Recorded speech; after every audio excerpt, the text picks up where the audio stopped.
S, வீடு, schools, hotels, store room இங்கெல்லாம் partition wall கட்டணும்னாலும் இப்போ பில்டிங் ஓனர்ஸோட first choice Renocon Rapid Wall Panels.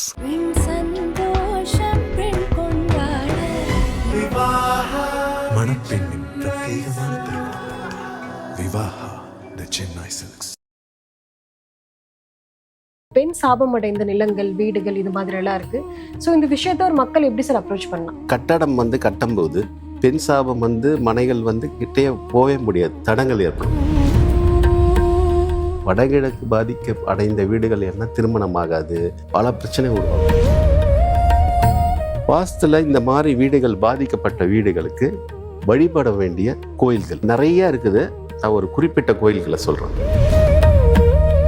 இந்த கோவிலுக்கு போய் வழிபட்டு வந்தா மட்டும் போதுமா சார் அந்த பிரச்சனைகள் சரியாயிடும்? பரிகாரன்றது ஒரு மன திருப்தி, ஒரு விஷயத்தை அடுத்த கட்டத்துக்கு கொண்டு போகிறதுக்காக தான் இந்த வழிபாடு. மனை முறிவுன்னு ஒன்று இருக்குது வாஸ்துல. அந்த மனையை எஸ்பெஷலி வாங்கவே கூடாது. அது ரொம்ப தேவையில்லாத பெரிய பிரச்சனை ஒன்று. ஒரு இடத்தை தேர்ந்தெடுக்கும் போது அது கரெக்டான டிகிரி வைஸ் கரெக்டாக இருக்கும். ஃபர்ஸ்ட் நார்த்தில் பார்க்கணும், 360 டிகிரி கரெக்டாக இருக்கா. அதன் ஆன்மீகம் நேயர்களுக்கு வணக்கம். தொடர்ந்து நம்ம சேனல்ல ஆன்மீகம் சார்ந்த நிறைய விஷயங்களை பார்த்துக்கிட்டு வரோம். அந்த வகையில இன்னைக்கு நம்ம கூட பில்டர் மற்றும் வாஸ்து நிபுணர் வாஸ்து விநாயகம் அவர்கள் தான் இணைந்திருக்கிறார்கள். வாருங்கள் பேசலாம். வணக்கம் சார். வணக்கம் மேடம். எப்படி சார் இருக்கீங்க? நல்லா இருக்கு மேடம். சரி, இப்போ ஒரு வீடோ இல்லை ஒரு வீட்டு மனையோ வாங்கும்போது நிறைய விஷயங்கள் பார்க்க வேண்டியது இருக்கு. அதுல முக்கியமா இந்த பெண் சாபம் அடைந்த நிலங்கள், வீடுகள் இது மாதிரி எல்லாம் இருக்கு. ஸோ இந்த விஷயத்த ஒரு மக்கள் எப்படி சார் அப்ரோச் பண்ணலாம்? வீடு பெண் சாபம் மனைன்றது அப்படி குறிப்பாக ஒரு ரியல் எஸ்டேட்டுக்காரங்களுக்கோ அது போய் நம்ம ஒரு லென்ஸ் வச்சுலாம் பார்க்க முடியாது. சில அமைப்புகள், குறிப்புகள், கட்டடம் கட்டும்போது பெண் சாபம் மனைகள் கிட்டே போகவே முடியாது, தடங்கள் ஏற்படும். அதெல்லாம் விட்டுடுங்க. இப்போ நாங்கள் மக்களுக்கு புரிகிற மாதிரி சில விஷயத்தை நான் சொல்கிறேன். ஸ்திரீ சாபம்னா பெண் சாபம் நீங்கள் கேட்டிங்க இல்லையா?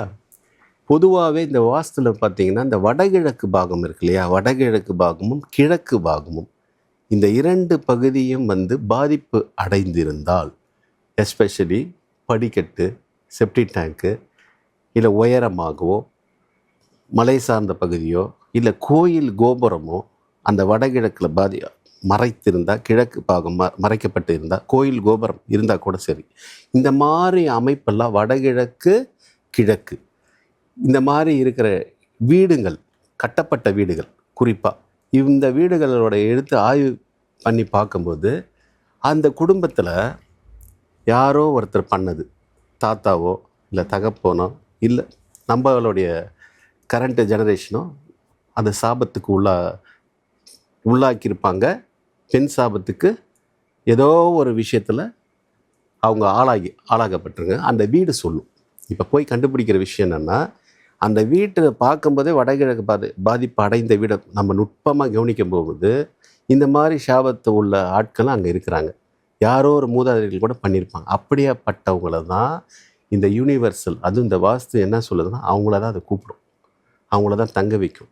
திருமணம் ஆகாதவர்கள் அங்கே இருப்பாங்க. வடகிழக்கு பாதிக்க அடைந்த வீடுகள் என்ன திருமணம் ஆகாது, லேட் ஆகும், பல பிரச்சனை உருவாகும். வேலை வாய்ப்பு போயிடும், இருக்கிற வேலை போயிடும், பெண்ணோடைய வலிமை கூடிடும், ஆண்களுக்கு வேலை இருக்காது. இந்த மாதிரி நிறைய விஷயம் சொல்லிக்கிட்டே போகலாம்.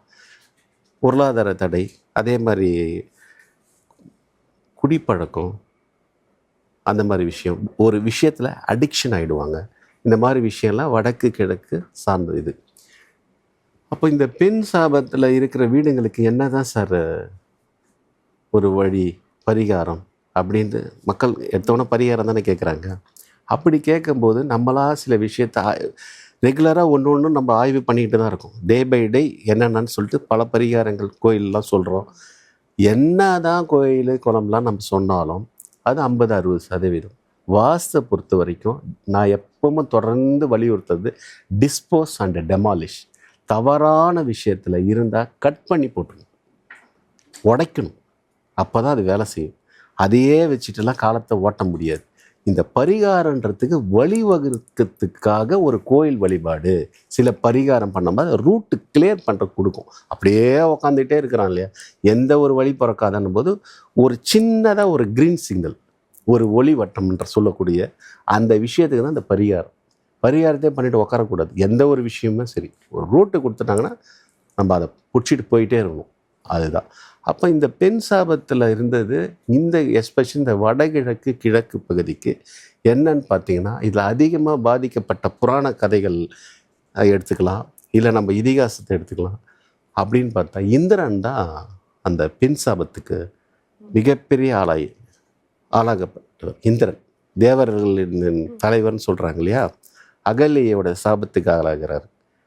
யார் அது கொடுக்குறான்னா கௌதம முனிவர். கௌதம முனிவருடைய மனைவி தானே அகல்கை. அது ஒரு பெரிய ஸ்டோரி. அது அப்புறம் அப்படியே போகும். அது அகல்யை வந்து அந்தம்மா ஒரு சாபத்தை வாங்கினால இவர் ஒரு சாபம் கொடுத்துறாரு. யார்? கௌதம முனிவர் இந்திரனுக்கு ஒரு சாபத்தை கொடுத்துறாரு, அகலிகைக்கும் சாபத்தை கொடுத்துறாரு. அகலி கல்லாகப்பட்டது. கற்பு நிலையே தவறுனவன் தான் யார்? இந்திரன். கற்பு நெறி கரெக்டாக வழிமுறை எடுத்தவர் தான் ஆண் வர்க்கத்திலே ராமர். அப்போ ராமருடைய பாதம் பட்டவுடனே அந்த கல் இந்த அகலி கல்லாக இருந்தது. இது ஒரு கதை. இப்போ நம்ம இந்த விஷயத்துக்கு வரும், வாஸ்துக்கு.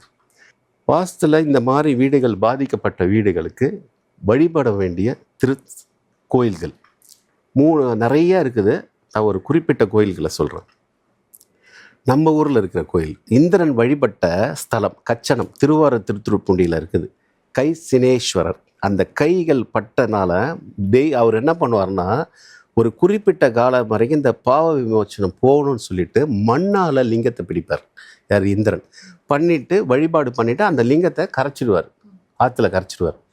இந்த சாபம் நீங்கணும்னு சொல்லிட்டு. எனக்கு கொடுத்தது பெரிய மகரிஷி கௌதமர் கொடுத்துட்டார் சாபத்தை.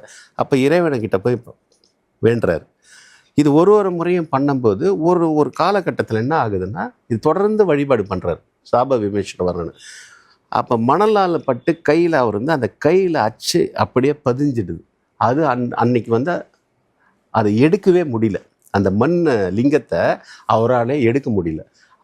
அதனால தான் அந்த பேரே வந்திருக்கு. இப்பயும் இருக்கும் நம்ம ஊரில், தமிழ்நாட்டில் திருவாரூர் திருத்துறைப்பூண்டில் கச்சனம் என்றது கை சினேஸ்வரர் அந்த கோயில் சிவன் ஸ்தலம். அந்த கோயிலில் இந்த பெண் சாபம்னா இந்த வடகிழக்கு மட்டும் இல்லை, இது தவறுதலாக வேறு விஷயங்கள் பண்ணவங்களுக்கும் அது வந்து நிவர்த்தியான ஸ்தலம். திருப்புடை ஊருன்னு சொல்லிட்டு தாமிரபரணி எங்கன்னா திருநெல்வேலி திருப்புடைத்தூர், அந்த ஒரு கோயிலுக்கும் இந்திரன் வழிபட்ட ஸ்தலம். கேதார்நாத் இருக்கு இல்லையா, கேதார்நாத் இந்த மாதிரி நிறைய கோயில்கள் இருக்குது. இந்த கோயில் கூட எல்லாம் தேவாரம் பாடல் பெற்ற ஸ்தலங்கள். மருதீஸ்வரர் கோயில் கூட இருக்குது. இந்த பெண் சாபத்தை நீக்கக்கூடிய விஷயங்கள் இது மாதிரி நிறைய இருக்குது. இப்போ நீங்கள் சொன்ன மாதிரி நிறைய கோவில்கள் இருக்குது. இந்த கோவிலுக்கு போய் வழிபட்டு வந்தால் மட்டும் போதுமா சார் அந்த பிரச்சனைகள் சரியாயிடும்? இல்லை, வழிபடுறதுன்றது நான் இப்பயும் திரும்பவும் அதான் சொல்கிறேன். பரிகாரன்றது ஒரு மன திருப்தி, ஒரு விஷயத்தை அடுத்த கட்டத்துக்கு கொண்டு போகிறதுக்காக தான் இந்த வழிபாடு பரிகாரம் முறைகள். இப்போ நீங்கள் சொன்ன மாதிரி ஒரு பெண் சாபம் அடைந்த நிலமோ இல்லை வீடோ பார்த்தா சில அறிகுறிகள் தெரியும், ஆரம்பம் போகும்போது தடங்கள்லாம் ஏற்படும்னு சொல்லிட்டு எந்த மாதிரி தடங்கள் சார் வரதுக்கு வாய்ப்பு இருக்கு? என்ன மாதிரி தடங்கள் வருதுன்னா, இடம் வாங்க போகும்போதா? இடம் வாங்க போகும்போது இல்லை ஒரு வீடா வாங்க போகும்போது. சரி, வீடா வாங்க போகும்போதுன்றது தடங்கள்ன்றது எப்படின்னா, நம்ம எப்படி எடுத்தோம்னா சகுனம், நிமித்தம், இதை தான் நம்ம எடுத்துக்கணும். அந்த சூழலில் என்ன மாதிரி நடக்குது, சகுனம் நிமித்தம். சகுனத்துக்கும் நிமித்தத்துக்கும் தெரியும் இல்லையா? சகுனம் வந்து நம்ம பார்வையால் பார்க்கறது, நிமித்தம் வந்து கேட்கறது. அந்த நேரத்தில் எடுக்கும்போது பல விஷயங்கள் நம்ம குறிப்புகள்லாம் இருக்குது. எதிர்த்தா மாதிரி தலைவேரி கோலத்தில் வர்றது, ஒருத்தர் விறகு எடுத்துகிட்டு வர்றது, இந்த மாதிரிலாம் நம்ம இதில் இருக்குது. பூனை குறிக்கிடுறது, நாய் குறிக்கிறது, இதெல்லாம் ஒரு சின்ன சின்ன விஷயங்கள். இதெல்லாம் மூட நம்பிக்கையா அதெல்லாம் சொல்ல முடியாது. போகும்போது செருப்பு அருந்துரும், பஞ்சர் ஆகும், இதெல்லாம் இல்லை. ஒரு விஷயம் வந்து நமக்கு தடங்கள் இருக்குது, அந்த இடம் வாங்கணும்னு இருந்தால் வந்துடும். பல விதத்தில் தடங்கள் ஆகும். மழை கூட குறிக்கிடும். மழை கூட தொடர்ந்து மழையோ இல்லை பல விஷயங்கள் குறிக்கிடும். இப்போது விமான விபத்து நடந்தது இல்லையா? விமான விபத்தில் விமானத்தை பயணம் பண்ணாமல் லேட்டாக போய் விமானத்தை பயணம் பண்ணாமல் இருந்தாங்க பாருங்கள், அவங்க மகிழ்ச்சி அடைவாங்களா இல்லையா? எவ்வளோ பேர் 256 பேர் இறக்கும்போது இந்த கேன்சல் ஆகும்போது ஆரம்பத்தில் யாரை திட்டுவாங்களா? டிரைவரை கூட திட்டிருப்பாங்க. நீ ஒன்னால தான் எனக்கு ஃப்ளைட்டு பிடிக்க முடியாமல் போயிடுச்சு, லேட் பண்ணிட்ட, இது நடக்கும், இது ஃப்ளைட்டு இதில் ஒரு டைம் கொஞ்சம் மிஸ் ஆகிடும். ஆனால் அதே திட்டவாயி அந்த டிரைவர் தான் உங்களை காப்பாற்றினார். அந்த மாதிரி அந்த ஸ்பான்டினேட் ஆன் த ஸ்பாட்டு என்ன நடக்குதுன்றதை நம்ம யூகிச்சுக்கணும். இது நம்ம மறந்துடுறோம், அதை கவனப்படுத்த தவறிடுறோம். தவறுதலாக போகும்போது தான் இந்த பெண் சாபத்துக்கு மாட்டுறது. ரைட்டு, இது இயற்கையாகவே அவங்களுக்கு இருக்குமானா சில குடும்பத்தில் இருக்கும். இது எப்படி போய் மாட்டுறாங்கன்னா, இந்த கோயில் நிலத்தில், கோயில் நிலங்களில், கோயில் நிர்வாகத்தில் இருந்தவங்க இந்த மாதிரி விஷயத்தில் இருக்கிறவங்களுக்கெல்லாம் இந்த மாதிரி விஷயத்தில் போய் பரம்பரையாக யாரோ தாத்தா பண்ண விஷயம்லாம் பேரன் மகன் இவன் பாதிப்படைவாங்க. இந்த மாதிரி பீப்புளை கரெக்டாக கொண்டு போய் விட்டுடும். விதியை மதியால் வெல்லணுன்றது சில விஷயத்தை ஆய்வு பண்ணி நம்ம தான் அதை புரிஞ்சு நடந்துக்கணும். இப்போ நீங்கள் சொன்ன மாதிரி நீங்களுமே இது மாதிரி நிறைய விஷயங்கள் வந்து பார்த்துருப்பீங்க. ஸோ அப்போ உங்கள் கஸ்டமர் இது மாதிரி உங்கள்கிட்ட நிலம் வாங்குறதோ உங்கள்கிட்ட அணுகும்போது எந்த மாதிரி விஷயங்களை சார் சொல்லுவீங்க? இப்போ நான் ஒரு விஷயத்த சொல்கிறேன். நான் இந்த மாதிரி ஒரு வீட்டுக்கு போகிறேன். முதல்ல எனக்கு வந்து நார்மலாக என்னை கூப்பிட்றாங்க. என்னன்னா அவங்க வீட்டில் 4 பேர் இருக்கிறாங்க. 4 பேருக்கும் திருமணம் ஆகலை. 3 பெண்ணு, ஒரு ஆண். 4 பேருக்கும் ஒரு குறிப்பிட்ட ஏஜே கடந்துடுறாங்க, திருமண வயதெல்லாம் கடந்து போயிடுறாங்க.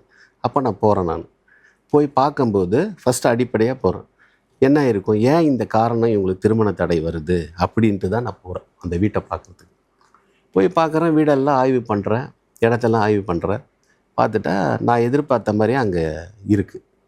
வடகிழக்கு தான் பிரச்சனை, கிழக்கு வடகிழக்கு இருக்குது. இது மட்டும் இல்லை, இதில் பெரிய ஒரு விஷயம் என்னென்னா, திருமணத்தில் எப்படி மனமுறிவு மாதிரி மனை முறிவுன்னு ஒன்று இருக்குது வாஸ்துல. திசை மாறி போயிடும். அந்த மனையை வந்து எஸ்பெஷலி வாங்கவே கூடாது. அது ரொம்ப தேவையில்லாத பெரிய பிரச்சனை வந்துடும். கொஞ்சம் முன்ன பின்ன அகலம் நீளம் குறைவாக இருந்தால் கூட நம்ம டயகனல் பண்ணிக்கலாம். ஆனால் இந்த மனை முறிவு இருக்குது, இப்போ திசை மாறி போயிடும். 20, 30, 40 டிகிரி மனையை திரும்பிடும். அந்த மாதிரியான மனைகளை வாஸ்து பார்க்குறவங்களுக்கே ஒரு சேலஞ்சஸாக இருக்கும். அந்த மனையில் போய் வீடு கட்டிட்டாங்க. இவங்க கட்டின வீட்டை தான் நான் போய் பார்க்குறேன். பார்த்தா இது ஒரு புலப்படாத ஒரு பல பிரச்சனையாக இருக்குது. அந்த வீடு ஏதோ சொல்ல வருது, அது நல்லா தெரியுது. வீடு கட்டியிருக்காங்க, வடகிழக்கு பாதிப்படையுது. இது எல்லாம் நான் பார்த்துட்டு வரேன். 4 பேருக்கும் இல்லை. அப்போ நான் சில அறிவுறுத்துறேன், இந்த மாதிரி விஷயத்தெல்லாம் இதெல்லாம் உடைக்க வேண்டிய விஷயத்தெல்லாம் நான் சொல்லிடுறேன். இதெல்லாம் கட் பண்ணிவிடுங்க, உடைச்சிடுங்க, இங்கெல்லாம் இருக்கக்கூடாது. அப்படி இருந்தாலும் அந்த இதை நான் வந்து மனையை வந்து நான் மாற்ற முடியாதுல்ல, நான் திருப்ப முடியாதுல்ல. ஏன்னா கட்டிட்டாங்க இவங்க. முடிஞ்ச அளவுக்கு அந்த டிகிரி வைஸு ஒரு இடத்த நான் மாற்றுறேன், கொஞ்சம் மாற்றுறேன். அதெல்லாம் பண்ணிட்டு தான் வரேன் இருக்குது. அப்போது அவங்கக்கிட்ட பேசுகிறேன் நான். அவங்கக்கிட்ட பேசும்போது தான் பல விஷயங்கள் நமக்கு புலப்படுது. எப்படின்னா, இவங்களுடைய தாத்தா காலத்திலேயே இந்த பெண் சாபத்துக்கு ஆளாகியிருக்காங்கன்னா அவங்க ஒரு பெரிய ஜமீனாக இருந்திருக்கிறாங்க. அப்போ இருக்கும்போது ஜமீனாக இருக்கிறவங்க என்ன மாதிரி தவறுகள் பண்ணுவாங்க, என்ன மாதிரி விஷயத்தை ஆக்கிரமிப்பு இடம் மாதிரி பல விஷயத்த பண்ணியிருப்பாங்க. அது ஒரு சாபக்கேடுக்கு விதிவிலக்கு ஆகிப்போச்சு, வந்துருச்சு அந்த விஷயங்கள். சரி, அவரு தான் அப்படி இருக்கிறாருன்னு பார்த்தா அவரோட பையன் வந்து மிலிட்ரிக்கு போகிறார். இது நடந்த கதை. இது மிலிட்ரிக்கு போகிறார். அந்த வீடு சொல்லுது, இது எப்படியாப்பட்ட அந்த வீடு எப்படியாப்பட்ட ஆட்களை வந்து உட்கார வைக்கிது பாருங்க இந்த வாஸ்து. அவர் மிலிட்ரிக்கு போகிறாரு. பஞ்சாபில் ஏதோ இருக்கிறாரு, பஞ்சாப் ஹரியானாவில் இருக்கிறாரு. அந்த காலகட்டத்தில் அவருக்கு ஒரு பெண் சினதை ஏற்படுது. பெண் சினதை ஏற்பட்டு திருமணம் பண்ணிக்கிறேன்னு சொல்லிட்டு அவர் வாக்குறுதி கொடுக்குறார். ஆனால் அந்த பெண்ணுக்கு குழந்தையும் கொடுத்துட்றாரு, திருமணம் பண்ணிக்கல. அவர் இங்கே வந்துட்டு வேற ஒரு திருமணம் பண்ணிடுறார். இதெல்லாம் ஒரு 100, 50, 60, 80 வருஷத்துக்கு முன்னாடி நடந்த கதை. அந்த பெண் சாபத்துக்கு ஆளாகிறார். அந்த பெண் என்ன ஆகிறான்னா, இதுதான் பெரிய ஒரு விஷயம். அந்த பெண்ணு வந்து தன்னையே மாற்றிக்கொள்கிறான். இவர் கைவிட்ட ஒன்று இதாயிடுதா. இவருக்கு ஒரு வாரிசு, 4 வாரிசு சொன்னோம் பார்த்தீங்களா, அதில் ஒரு பெண் வாரிசுகள் போக ஒரு ஆண் வாரிசு. அந்த ஆண் வாரிசு என்ன பண்ணுறாரு, இவங்களுக்கு தான் கல்யாணம் ஆகலை. அந்த ஆண் வாரிசு வெளிநாட்டுக்கு வேலைக்கு போகிறார். 3வது தலைமுறை வெளிநாட்டுக்கு வேலைக்கு போகிறார். வேலைக்கு போனவர் அரபு கல்ஃப் கண்ட்ரி, அங்கே ஒரு பெண்ணோட காதல் பண்ணுறது, அவருக்கு இதே மாதிரி ஒரு விஷயம் நடக்குது, அந்த பெண்ணுக்கும் இதே நிலைமையை ஏற்படுத்தி வந்துடுறாரு. இந்த ஒரு விஷயம் என்னன்னா, அந்த பொண்ணும் சூசைட் பண்ணிக்குது. இது ஆட்டோமேட்டிக்காக இந்த குடும்பத்தில் நடந்த விஷயம். இந்த பாதிப்பு தாத்தா காலத்தில், தகப்பங்காலத்தில் இவரும் பண்ணிடுறார். ஆனால் இந்த விஷயம் வந்து இவர் யார்கிட்ட சொல்கிறதில்ல. அப்பா போயாச்சு, தாத்தா போயாச்சு, இப்போ இவர் இருக்கார். இந்த வீட்டோட அமைப்பு கரெக்டாக வந்து காட்டுது. இவர் யார், இவருடைய பெண்கள், இவரோட கூட பிறந்த சகோதரிகளுக்கு ஆகலை. இவரை சகோதரனாக அவங்க பார்க்கல, ஒரு குழந்தையாக பார்த்து தான் வளர்த்துருக்காங்க. எல்லாருமே நல்லா படிச்சிருக்காங்க, எல்லாமே நல்ல போஸ்டிங்கில் இருக்காங்க. ஆனால் பணத்துக்கு பிரச்சனை இல்லை, எல்லா விதம் இருக்குது. ஆனால் திருமணம் மட்டும் நடக்க மாட்டேங்குது. இதுதான் விஷயம். இப்போ இவங்க நம்மளை மாதிரியே நம்பிக்கையில் ஒரு சாமியாரை போய் பார்க்குறாங்க. சாமியார்னால் நிறையா பேர் இருக்காங்க, நல்லது கெட்டது இருக்க மாதிரி. அந்த சாமியார் எப்படின்னா, நம்ம ஊரில் நடந்த கதை தான். அவர் அந்த பீடத்தில் உட்காரும்போது மட்டும் ஒரு அருள் வர மாதிரி அருள்வாக்கம் சொல்லுவார் போல. அந்த மாதிரி ஒரு சாமியாரை பார்த்துருக்காரு. இந்த பையனை இவங்க குழந்தையாக பார்த்தவங்க, இந்த பையனுக்குள்ள இந்த ரகசியம், இப்போ நான் சொன்ன விஷயம் அவங்களுக்கு ஒரு துளி கூட தெரியாது. யாருக்கிட்டையும் இந்த பையன் சொன்னது கிடையாது. இந்த பையனை ஒரு நல்ல பையனாக தான் அவங்க நினச்சிருக்காங்க, குழந்தையாக தானே பார்த்துருக்குறாங்க. இந்த பையனுக்காக எல்லாமே பண்ணியிருக்கிறாங்க. கிட்டத்தட்ட பல லட்சம், பல கோடி பண்ணியிருக்காங்க, 1 கோடிக்கு மேலே பண்ணியிருக்காங்க வச்சுக்கோங்க. இப்போ அந்த சாமியார்கிட்ட போகும்போது இந்த திருமண விஷயம் எல்லாத்தையும் அணுகுறாங்க. ஏன் தடைப்படுதுன்னு பார்த்தா, இது வேற ஒருத்தர் சொல்கிறாரு. அவரை போய் பார்க்கும்போது அவர் வந்து ஒரு கால்லையே வச்சுட்டு அவரோட ஸ்டைலில் எதோ சொல்லுவார் பொழுது. அந்த உடம்பு மேலே காலை வச்சுட்டு அந்த இடத்துல உட்காரும்போது சில விஷயத்தை அவர் சொல்லுவார் போல இருக்கு, அந்த குறி சொல்கிறவர். அப்போ இந்த பையனுக்கு வந்து ஏற்கனவே திருமணம் ஆகிருக்குது, இந்த பையனுக்கு ஒரு வாரிசும் வந்திருக்குது, ஆனால் அந்த பெண்ணு வந்து இறந்துட்டா அப்படின்னு ஒரு அதிர்ச்சியாக ஒரு விஷயம் சொன்னேன். இவங்களுக்கு அது ரொம்ப கேட்குறதுக்கே இதான், இவன் இந்த மாதிரி பண்ணிட்டானா அப்படின்ட்டு. சில பேர் சில விஷயத்தை கரெக்டாக சொல்லிவிடுவாங்க. அது நல்லவங்களா கெட்டவங்களா அது எப்படின்றது அது வேறு விஷயம். விஷயத்தை கேட்டவொன்னே அவங்களுக்கு ஒரு அதிர்ச்சி ஆகுது. இது நடந்த கதை. இந்த விஷயத்தை போன உடனே இவங்க இதோட விட்டுருக்கலாம், ஏதோ பண்ணிட்டானே போயிட்டானே விட்டுருக்கலாம். இவங்க என்ன பண்ணியிருக்காங்க, அடுத்தடுத்து அந்த பையன்கிட்ட இந்த கேள்வியை கேட்க ஆரம்பிச்சிட்டாங்க. இந்த வீட்டில், நான் சொல்கிற வீட்டில், இவ்வளோ நாள் ஒரு குழந்தைய பார்த்துருந்த பையன் இவங்க எல்லாமே கேட்குற கேள்வி கேட்டவுடனே இவன் ஒரு அப்செட் ஆகிறான். நம்ம விஷயம், ஏன்னா அந்த அவர் கேட்ட விதமும் அந்த சூழ்நிலையில் இவன் உளறிட்டான். யாரும் அந்த சாமியார்கிட்ட உளறிட்டான்.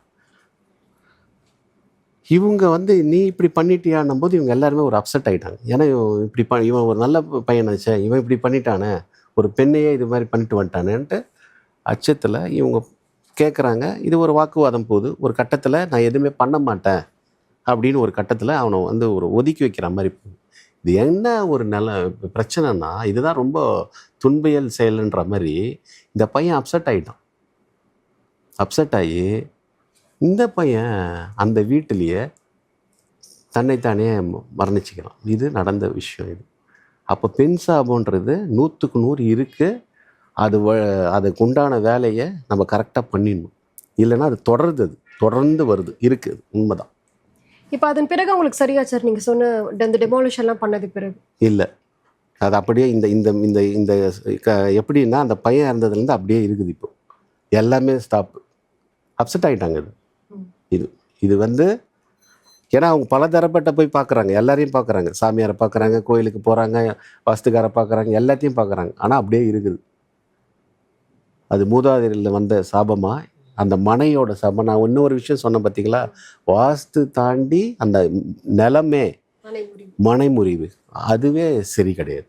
அப்போ அங்கேருந்து அவங்க மொத்தத்துலேயே அவங்க வெளியேறினாதான் ஒரு வேளை மாற்றத்தை உருவாகும். ஓகே, இப்போ நீங்கள் சொன்ன மாதிரி வீடாக வாங்கும்போது டெமாலிஷ் பண்ணலாம், இல்லை புதுசாக இடிச்சுட்டு கட்டலாம். இப்போ வந்து ஒரு மனையாக வாங்கும்போது இதை எப்படி சார் அப்ரோச் பண்ணுறது? மனையாக வாங்கும்போது நம்ம திசைமானி, அதான் காம்பஸ், நல்ல விஷயம் தெரிஞ்சவங்களை போயிட்டு டைரக்ஷன் பார்க்கணும். ஃபஸ்ட்டு ஒரு இடத்துக்கு வந்து வீடு கட்டுறது 2வது. ஒரு இடத்த தேர்ந்தெடுக்கும் போது அது கரெக்டான டிகிரி வைஸ் கரெக்டாக இருக்கும். 90 டிகிரி ஃபஸ்ட்டு நார்த்தில் பார்க்கணும். 360 டிகிரி கரெக்டாக இருக்கா 10 டிகிரி ஒரு 6 10 15 அது வரைக்கும் கொஞ்சம் முன்ன பின்ன இருந்தால் பரவாயில்ல. நீங்கள் 30 டிகிரிக்கு மேலே போகும்போது நம்ம யோசிக்க வேண்டிய விஷயம், அந்த இடத்த வாங்கிறத தவிர்த்துடணும். இதுதான் விஷயம். அந்த இடம் சரியாக இருந்தால் தான் நீங்கள் வீடே கட்ட முடியும். அப்புறம் தான் அது வாஸ்து பிரகாரம் கட்டுறது. இடமே சரியில்லைன்னா அந்த இடத்த போய் வாங்கி கட்டுறதுல அது பிரயோஜனம் கிடையாது. நீங்க சொன்ன மாதிரி வீட்ல ஒரு பிரச்சனைனா முதல்ல போய் ஜோசியரோ இல்ல சாமியாரோ இதை பாக்குறாங்க. எப்போ சார் ஒரு வாஸ்து நிபுணரை வந்து அணுகணும்? அது இப்போ தான் கொஞ்ச நாளாக தான் இப்போ அவேர்னஸ் இருக்குது. முதல்ல அவங்க போய் பார்க்க வேண்டிய ஆள் யாருன்னா, முதல்ல ஜோதிடரை தான் அவங்க பார்ப்பாங்க. ஃபஸ்ட்டு ஜோதிடரை பார்ப்பாங்க. ஜோதிடரை பார்ப்பாங்க. சில ஜோதிடர் அவங்களுக்கு ஏற்ற மாதிரி சில இது டப்புன்னு பளிச்சிடும், நடக்கும். சில இது நடக்காது. எல்லாருக்குமே நடக்குமானா நடக்காது. சில பேர் வந்து தொடர்ச்சியாக ஜோதிடருக்காகவே ஒரு டீம் சுற்றிக்கிட்டே இருக்கும். எதை தின்னா பித்தம் தெளியன்னு சொல்லிட்டு இங்கே போவாங்க அங்கே போவாங்க போயிட்டே தான் இருப்பாங்க. இதில் இன்னொரு விஷயத்தை நான் தெளிவாகவே சொல்லிடுறேன். ஜோதிடம் இருக்குது, கரெக்டான ஆளை கை நீட்டுங்கன்னு. யார் கையில் கை நீட்டணுன்றது தான் முக்கியம். ஜோதிடம் இருக்குது. ஜோதிடருக்கு முக்கியம் என்னது? வாக்குப்பளிதல் முக்கியம். ஆனால் இந்த வாஸ்துக்கு வந்து நான் சொல்ல வேண்டிய விஷயம், என்னோட ஆராய்ச்சியில் ஆஸ் அ பில்டராக இன்ஜினியராக நான் என்ன சொல்ல வரேன்னா, வாஸ்துன்றது 5 எலிமெண்ட்ஸ். இது அப்பார்ட் ஃப்ரம் தட் இந்த பிரபஞ்சத்தோடைய 5 எலிமெண்ட்ஸ். இது எங்கெங்கே இருக்கணுமோ அங்கங்கே இருக்கணும். இதுக்கு வந்து ஜாதி மதம் இனம் எதுவுமே கிடையாது. இது எல்லாருக்குமே பொருந்தும். No caste no religions. இது பர்ஃபெக்டாக இருக்கணும். இதை சரியாக பார்த்து சொல்லக்கூடிய அளவுக்கு ஒரு நாலேஜ் பர்சன் இருக்கணும். இதுக்கு அனுபவமும் முக்கியம். எங்கே வேணால் மாறிடும். ஆணைக்கும் அடி சறக்கும். இப்போ எல்லாருக்கும் எல்லாமே நடக்குதுலாம் இல்லை, எந்த நேரத்திலும் இருக்கும். வாஸ்துன்றது இது முழுக்க அறிவியலை தான் பார்க்கணும். இப்போ இந்த பெண் சாபம் அடைந்த மனையோ இல்லை வீடோ நிலமோ இப்படி இருக்கு, அது யார் சார் வாங்கலாம்? அப்போ யார் சார் வாங்கணுன்றதே கிடையாது. பெண் சாபம் மனையை வந்து அந்த சாபம் அடைந்தவர்களுக்கு அது ஆட்டோமேட்டிக்காக நடந்துடும். அது வாங்கிறது நீங்கள் தீர்மானிக்க முடியாது. நீங்கள் தீர்மானிக்க முடியவே முடியாது. அதுவாகவே உங்களுக்கு வந்து மடையும். இந்த சாபத்தில் ஜாதக கட்டத்தில் பார்க்குறாங்கன்றதெல்லாம் அதில் சில ஜாதகம்லாம் இருக்குது. இந்த மாதிரி வம்சாவளியில் வந்தவங்களுக்கு நம்மளாம் போய் ரிசர்வ்லாம் பண்ணுறதில்ல. அதுவாக அது இழுத்துக்கும். அந்த மனையோ வீடோ அதுக்கு உண்டான ஆட்களை அது எடுத்துக்கும். நம்ம போக வேண்டியதே கிடையாது. வாஸ்து தோஷம் உள்ள மனைகளை போய் இருக்கிறாங்கல்ல, விஷயம் தெரிஞ்சு தானே அது வரும்னா, அந்த கர்மாவை அனுபவிக்கணும்னு இருக்கும்போது 15 வருஷம் ஒருத்தர் வீட்டிலே தான் இருப்பான். அந்த அவஸ்தையில் 15ஆவது வருஷத்துக்குள்ள யாரோ ஒருத்தர் சொல்லியோ இல்லை இந்த மாதிரி யூடியூப்பில் பார்த்து ஒரு நல்ல ஆளை தேர்ந்தெடுக்கும் போது தான் கர்ம விலகுதுன்ற மாதிரி. இந்த வீட்டில் இவ்வளோ நாள் இருந்தீங்கன்னு சொல்லும் போது தான், இல்லை சார் எனக்கு தெரியாது இதை பற்றிலாம். நிறைய பேர் அப்படி தானே சொல்கிறாங்க. அதுக்கப்புறம் வருதுன்னா அவருக்கு விமோச்சன காலம் அப்போ தான் பிறக்குது. அது வரைக்கும் அவஸ்தைப்பட்டு தான் ஆகணும். அது எந்த இல்லை விதிப்படி அது பண்ணி நடந்து தான் தீரும். ராமனாக இருந்தாலும் மனித பிறப்பில் இந்த பூமியில் வந்து பிறந்த போது சில சங்கடங்களை அனுபவித்து தான் ஆகணும். கிருஷ்ணருக்கும் அதே தான், ராமருக்கும் அதே தான். கடவுள் கூட மனித அவதாரமாக இருக்கும்போது இங்கே இருக்கிற விஷயத்தை தாங்கி தான் ஆகணும். பெண் சாபம் அடைந்த வீட்டு மனை பற்றி நிறைய விஷயங்களை சொன்னீங்க. ரொம்ப நன்றி. ரொம்ப நன்றி மேடம்.